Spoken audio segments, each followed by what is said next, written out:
गुरुजी मेरा विवाह हो चुका है, अब मैं ब्रह्मचर्य का कैसे पालन करूं? गुरुजी क्या विवाह के पश्चात भी ब्रह्मचर्य को लेकर आगे बढ़ा जा सकता है? गुरुजी मैं ब्रह्मचारी रहना चाहता हूं, लेकिन मेरी पत्नी आड़े आती है, वो मुझे ब्रह्मचारी नहीं रहने देती, मेरे ब्रह्मचर्य को खंडित करती है, मैं क्या करूं? इस तरह के बहुत सारे प्रश्न आते हैं। इन प्रश्नों का समाधान जरूर मिलेगा। यह भी मैं आपको बताऊंगा कि आप गृहस्थ में रहते हुए ब्रह्मचारी कैसे बने रह सकते हैं। 100% आपकी हर एक शंका का समाधान होगा, कोई संशय शेष नहीं बचेगा। लेकिन मैं आप सभी जिज्ञासुओं से एक प्रश्न करना चाहता हूं कि आप अचानक ब्रह्मचर्य के प्रति इतने जागरूक कैसे हो गए, इतने संस्कार कैसे आपके अंदर पैदा हो गए? क्या आपने कभी किसी महापुरुष से प्रेरणा लेकर यह निश्चय किया है कि मैं ब्रह्मचारी रहूंगा? क्या कोई ज्ञान आपके अंदर विकसित हो गया है? बिल्कुल नहीं। हकीकत क्या है, आप में से 99.99% लोगों के साथ में ऐसा ही रहता है कि सब कुछ लुटाकर होश में आने की बात करते हैं, दिन में चिराग जलाने की बात करते हैं। ऐसा नहीं कि रिकवर नहीं हो सकते हैं, पर यदि जल्दबाजी रहेगी, धैर्य नहीं रहेगा, आप गलत फैसले लेंगे तो फिर कुछ लाभ नहीं होने वाला है। जवानी जब आपकी आई थी, नई जवानी थी, उस वक्त आप लोगों ने बहुत गलत कार्य किए। कोई आपको समझाता था कि इस तरह के कार्य करने से नुकसान होगा, कोई धार्मिक गुरु इस तरह के उपदेश करता था, या फिर कोई आयुर्वेद का विद्वान आपको इस तरह की बात बताता था, तो निरर्थक प्रतीत होती थी। ऐसा लगता था ये जो एलोपैथी वाले कहते हैं कि कुछ नहीं होता, तो यही लोग सही कहते हैं। लेकिन जब वो परिणाम सामने आए, उसी तरह की चीज़ें आपके सामने होने लगी, चेहरा निस्तेज होने लगा, आंखें कमज़ोर होने लगी, शरीर विकृत होने लगा, मस्तिष्क कमज़ोर होने लगा, आत्मविश्वास जाता रहा, अनेक प्रकार के गुप्त रोग पड़ गए। उस वक्त ब्रह्मचर्य की महिमा समझ में आई। कई बार तो लड़कों के विवाह हो जाते हैं, उसके पश्चात चीज़ों का पता चलता है हमने क्या खो दिया। उसके बाद सोचते हैं कि बस 4-6 महीने ब्रह्मचारी रह लेंगे, उसके पश्चात बस सब कुछ चीज़ें ठीक हो जाएंगी। एक युवा का मेरे पास में संदेश आता है, गुरुजी 3 महीने मेरी शादी को हुए थे कि मैंने ब्रह्मचर्य का पालन शुरू कर दिया था, अभी 6 महीने व्यतीत हो चुके हैं, और कितना समय मैं रहूं कि मैं पुनः शक्ति को प्राप्त कर लूँगा। अब वो शक्ति को प्राप्त करेगा या न करेगा, हो सकता है उसकी पत्नी उसे छोड़कर चली जाए, हो सकता है कि परिवार में इस अव्यवस्था को लेकर के कलह हो जाए, और ये कलह इतनी बड़ी हो जाए कि कोई आत्महत्या कर बैठे। दुष्परिणाम सामने आएंगे। एक कांच की चूड़ी को यदि आप देखते हैं ना, वह एक कांच की सलाखा को मोड़कर बनाई जाती है। आप उसको मोड़कर सीधा कर सकते हैं क्या? नहीं, एक प्रक्रिया होती है, उसे पिघलाया जाता है, गर्म किया जाता है, फिर उसे मोड़ा जाता है।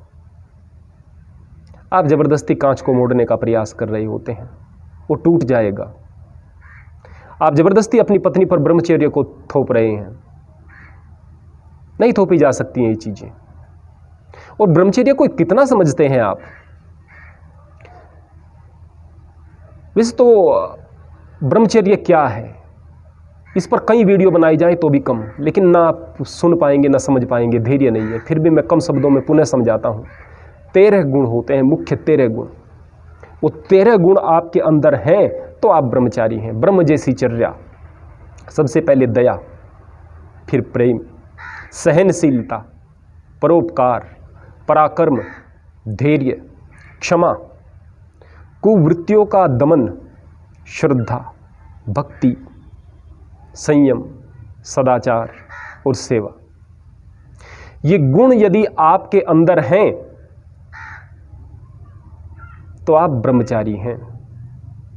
आप इनमें से एक गुण को धारण करने को ही ब्रह्मचर्य कहते हैं, वो भी संयम। और संयम भी किस चीज का? केवल एक इंद्रिय का। संयम में भी आप यहां पर आ जाएं। संयम तो वाणी का भी होना चाहिए, नासिका का भी, आंखों का भी, कानों का भी, हाथों का भी, आपके व्यवहार का भी। इतने संयम होते हैं।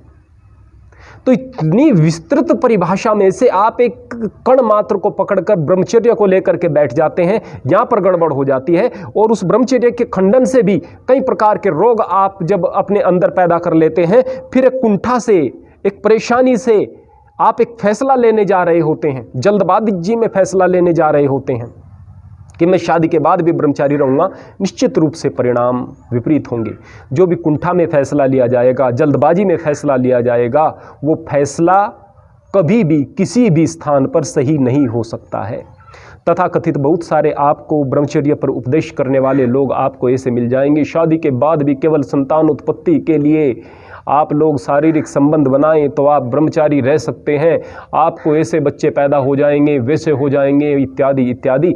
आपने बातें सुन ली और कहने वाले ने कह दी, बस यहीं तक बात सीमित रह गई।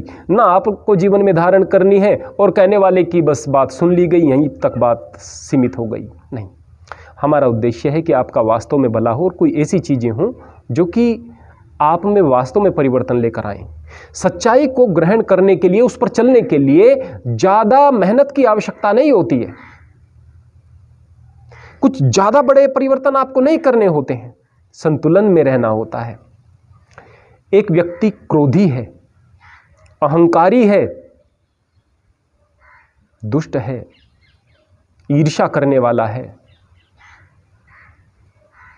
घृणा करने वाला है, व्यवहार उसका सही नहीं है, लेकिन स्त्री के पास आज तक नहीं गया, स्त्री के बारे में सोचा नहीं, कोई प्राकृतिक या अप्राकृतिक 8 प्रकार का मैथुन भी उसने नहीं किया, तो भी वो राक्षस ही है। राक्षस से ऊंची अवस्था होती है कि व्यक्ति इंसान हो जाए, उससे ऊंची अवस्था होती है कि देवता हो जाए, उससे भी ऊंची अवस्था होती है कि ब्रह्मचारी हो जाए, ब्रह्म जैसी चर्या, ब्रह्म के गुणों को अपने अंदर धारण करे। दया, प्रेम, सहनशीलता, परोपकार, पराक्रम, धैर्य, क्षमा, कुवृत्तियों का दमन, श्रद्धा, भक्ति, संयम, सदाचार, सेवा, ये 13 गुण यदि व्यक्ति के अंदर हैं तो वो व्यक्ति देवताओं से भी ऊपर हो जाता है। अब वो व्यक्ति जिसने स्त्री को छुआ तक नहीं, 8 प्रकार के मैथुन से बच करके रहा, लेकिन उसके अंदर वो सारे दुर्गुण हैं, वो राक्षस है, इंसान भी नहीं है।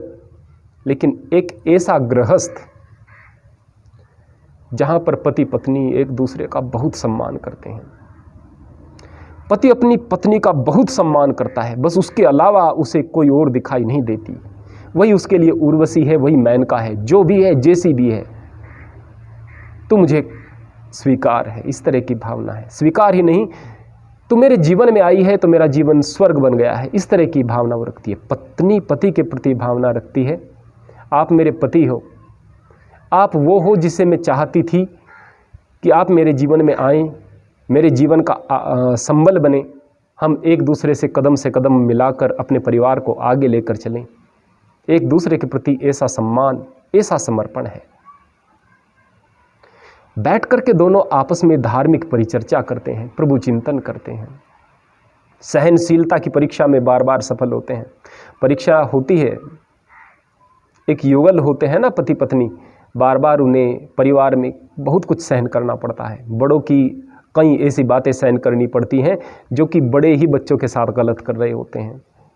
परिवार है, कुटुंब है, और भी रिश्ते हैं जो कि कुछ गलत कर रहे होते हैं, उसको सहन करके आगे बढ़ने की कोशिश करते हैं। अतिथि का सत्कार करते हैं, पति पत्नी मिलकर, दोनों मिलकर करते हैं। पत्नी का बड़ा सम्मान करता है पति, और हर एक स्त्री को सम्मान की नज़र से देखता है। अभी पति की उम्र 26 साल है, 25 साल है, कोई उसे अविवाहित लड़की दिखाई दे रही है तो उसमें माँ दुर्गा का रूप उसे दिखाई दे रहा है। उसी परमात्मा की तो शक्ति है, उसी परमात्मा को आप माँ भी कह सकते हैं, पिता भी कह सकते हैं। उसका रूप आकार नहीं है तो उसका लिंग भी नहीं है। तो परमपिता परमेश्वर, उसी की ऊर्जा हर स्थान पर दिखाई दे रही है आपको। कोई बच्ची दिखाई दे रही है तो उसमें अपनी बच्ची आपको दिखाई दे रही है। आपके पास बच्ची नहीं है तो सोच रहे हैं मेरी बच्ची होगी तो ऐसी होगी, बच्ची है तो अपनी बच्ची जैसी वो दिखाई दे रही है। आपकी हम उम्र कोई शादीशुदा लड़की है तो वो बहन दिखाई दे रही है, उसमें बहन का स्वरूप दिखाई दे रहा। बहन है तो अपनी बहन जैसी दिखाई दे रही है, बहन नहीं है तो सोच रहा है कि इतनी सारी मेरी बहनें हैं। इस तरह का व्यवहार है परिवार में पुरुष का, इस तरह का स्त्री का है अन्य सभी व्यक्तियों के प्रति, पुरुषों के प्रति। संस्कारवान संतान को जन्म देने के लिए वो लोग ब्रह्मचारी रहकर अच्छे तरीके से संयम के साथ में संतानोत्पत्ति के लिए तैयार होते हैं, और फिर उनको संस्कारित बना करके एक योग्य पुत्र को समाज को समर्पित करके जाते हैं। हमारे महापुरुष जिन्हें आप जानते हैं, उनका महत्वपूर्ण स्थान है, तो क्या उनके माता पिता का नहीं, जिनकी वजह से वो संसार में आए? वो न होते, उनका गृहस्थ ना होता तो वो महापुरुष भी हमारे बीच न होते। संस्कारवान संतान को पैदा करना, संयम को जीवन में धारण करना। मैं ये नहीं कहता कि केवल संतान उत्पत्ति के लिए ही पति पत्नी परिणय के बीच में जो एक दूसरे के साथ में जुड़ करके अपने शारीरिक संबंध को स्थापित कर रहे हों, मैं ये नहीं कहता। मैं कहता हूँ कि संयम रखें, घर में माहौल इतना खूबसूरत बना करके रखें, और इस तरह का माहौल कोई बना कर रख रहा है, सम्मान है, समर्पण है, धार्मिक परिचर्चा हो रही है, सहनशीलता है, बड़ों का सम्मान है, अतिथि का सत्कार कर रहे हैं, इतना सत्कार कि उत्सव बन जाता है जब अतिथि घर पर आते हैं। छोटी छोटी जीवन की खुशियों को उत्सव बना देते हैं ये लोग। तो जीवन में संयम अपने आप स्थापित होने लगता है। जिनके जीवन में कुंठा ज़्यादा होती है वो व्यक्ति हल्के मनोरंजन की तरफ दौड़ते हैं, और ज़्यादा पति पत्नी भी हैं तो ज़्यादा संयम की जो मर्यादाएं हैं उन्हें लांघ देते हैं। इतना लांघ देते हैं कि बच्चे, जो उनके छोटे बच्चे हैं, उनको अंतरंग अवस्था में देखते हैं, उनके कोमल मन पर क्या प्रभाव पड़ता होगा।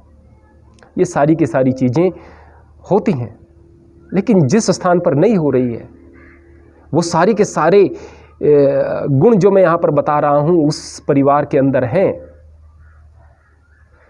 संयम इतना कि यदि वो सप्ताह में एक दूसरे के साथ में शारीरिक संबंध स्थापित कर रहे थे, वो और ज़्यादा लंबा होने लगा, 10-15 दिन में, महीनों में बीत गया। फिर जितना मर्जी उनका अपनी सुविधा अनुसार, अपने सामर्थ्य अनुसार जितना वो परमात्मा की तरफ जाएंगे, जितना वो आध्यात्म और आनंद की तरफ जाएंगे, उतना ही वो संयम बढ़ता चला जाएगा। इस तरह की अवस्था है। तो क्या आप इसे उस साधु से कम संयम कहेंगे जो कि जंगल में बैठकर परमात्मा का नाम ही ले रहा है? उससे कम संयम नहीं है।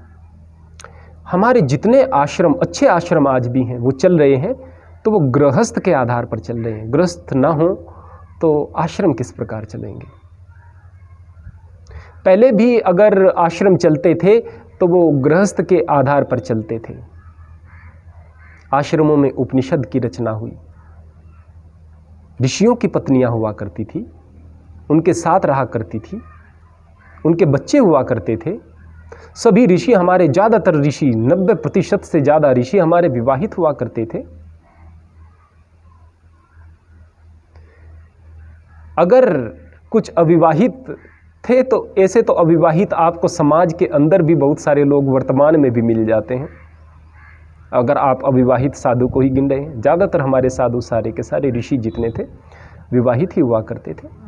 विवाह बाधा नहीं है भाई, बाधा है आपका संयम को खो देना, सदाचार को खो देना, दया प्रेम सहनशीलता परोपकार को खो देना, अपने पराक्रम को खो देना, वीर्य धातु उसको बेकार में खराब करना, पराक्रम को खो देना है।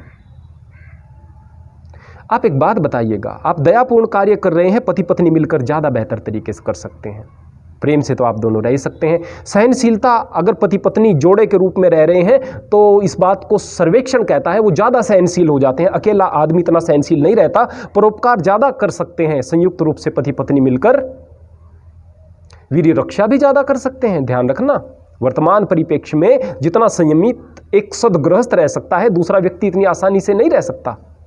धैर्य ज़्यादा रहेगा, विपत्ति की स्थिति में मुकाबला करने की क्षमता उनके अंदर ज़्यादा रहेगी, क्षमा ज़्यादा रहेगी, खुशियाँ रहेंगी तो क्षमा रहेगी, कुवृत्तियों का दमन वो कर सकते हैं यदि आपस में धार्मिक परिचर्चा कर रहे हैं। श्रद्धा उनके अंदर रहेगी अगर वो धर्म के साथ में जुड़े हुए हैं। भक्ति की भावना उनके अंदर रहेगी, संयम उनके अंदर रहेगा, सदाचार उनके अंदर रहेगा, सेवा उनके अंदर रहेगी, तो निश्चित रूप से वो एक बेहतर ब्रह्मचारी हो सकते हैं। यही ब्रह्मचर्य की अवधारणा है। ब्रह्मचर्य का मतलब इन सारे के सारे गुणों को धारण करना है। ब्रह्मचर्य का मतलब इन गुणों को छोड़ देना नहीं है। अतः हमें इस बात को निश्चित रूप से समझना चाहिए, निश्चित रूप से समझना चाहिए कि ब्रह्मचर्य में विवाह साधक तत्व है, कोई बाधक तत्व नहीं है। हमें इस बात को अच्छे से समझना चाहिए। और अगर अब ये बात आपकी पकड़ में आ गई हो तो आप इस बात को समझें कि हो सकता है कि आप सबने अपने जवानी के शुरुआती दौर में बहुत ज़्यादा ब्रह्मचर्य का खंडन किया हो, जिससे बहुत सारी परेशानियों का सामना आपको अब करना पड़ रहा हो। अब विवाह हो गया है तो आप संयम के साथ में, अनुशासन के साथ में इस स्थिति को संभालें, निरर्थक निर्णय ना लें, कोई भी ऐसे कार्य न करें जो कि आप आवेश में आकर के कर रहे हों। जल्दबाजी में कोई निर्णय न लें, सही तरीके से चीज़ों को समझते हुए आगे बढ़ें। अगर शरीर में कोई कमज़ोरी है, कोई रोग है तो उसका इलाज करें। बहुत सारे रोगों का इलाज तो आप जब इन सारी की सारी सद्वृत्तियों को अपना लेंगे तो उसके पश्चात हो जाएगा। आपके घर के प्रसन्नतापूर्वक व्यवहार से हो जाएगा। आप अगर पत्नी हैं और आपके पति के शरीर में कुछ कमी है तो आप उसकी सहायता करें ताकि वह उससे बाहर निकल सके, वो आपसे सकुचाए नहीं, शर्माए नहीं, ऐसी स्थिति न आने दें। वो निश्चित तौर पर बाहर निकल आएगा यदि आपका साथ रहा तो। आप अगर पति हैं और पत्नी किसी कारणवश किसी रोग से पीड़ित है, किसी व्यथा से व्यथित है, कोई उसकी परेशानी है, कोई ऐसे राज हैं जिसके खुल जाने से उसे भय होता है, तो आप ये मान कर चलें अब से पहले के जीवन में वो चाहे जो भी थी, अब वो मेरी पत्नी है, अब हम एक दूसरे के प्रति समर्पित हैं। हम आगे के जीवन से मतलब रखेंगे। जो जीवन में गलतियां हो चुकी हैं उन गलतियों को आप नज़रअंदाज करके भविष्य को बेहतर बनाने के लिए कृत संकल्प होकर के आगे बढ़ें। अगर आपके शरीर में कुछ कमियां हैं तो उनके इलाज भी हैं। बहुत सारी कमियां तो मैंने बताया कि आप इन सद्वृत्तियों को अगर जीवन में धारण करेंगे तो आपकी दूर हो जाएंगी। कुछ चीज़ें ऐसी हैं जैसे कि किसी को सप्ताह भर में नाइटफॉल होता था, स्वप्न दोष होता था, विवाह के पश्चात अगर वह साप्ताहिक तौर पर एक दूसरे के साथ में शारीरिक संबंध पति पत्नी बनाते हैं तो स्वप्न दोष स्वतः ही समाप्त हो जाएगा। धीरे धीरे संयम के साथ आप इस अंतराल को बढ़ा भी सकते हैं और आप अगर प्रसन्न रहेंगे, भक्तिपूर्ण माहौल बनेगा तो यह अंतराल बढ़ता भी चला जाएगा। एक समय में यह बहुत ज़्यादा भी बढ़ जाएगा। आप हर प्रकार से ब्रह्मचर्य की ओर आगे बढ़ेंगे, इस बात में कोई शक नहीं। लेकिन मैं फिर से यही बात कहूँगा कि इतने सारे गुणों को अपनाना, जो पहले 13 गुण बताए हैं वह ब्रह्मचर्य है, उसमें संयम भी महत्वपूर्ण है। लेकिन संयम आपकी वाणी का, आपकी आँखों का, आपके कानों का, आपके व्यवहार का, बहुत सारी चीज़ों का संयम जरूरी है। उसके साथ में एक इंद्रिय विशेष का भी संयम जरूरी है। ब्रह्मचर्य की परिभाषा को व्यापक समझें, संतुलन से काम लें, अज्ञानता से नहीं। परमात्मा आपका भला करे, आपके घर परिवार में सुख हो, मंगल हो। हरि ओम, हरे कृष्ण।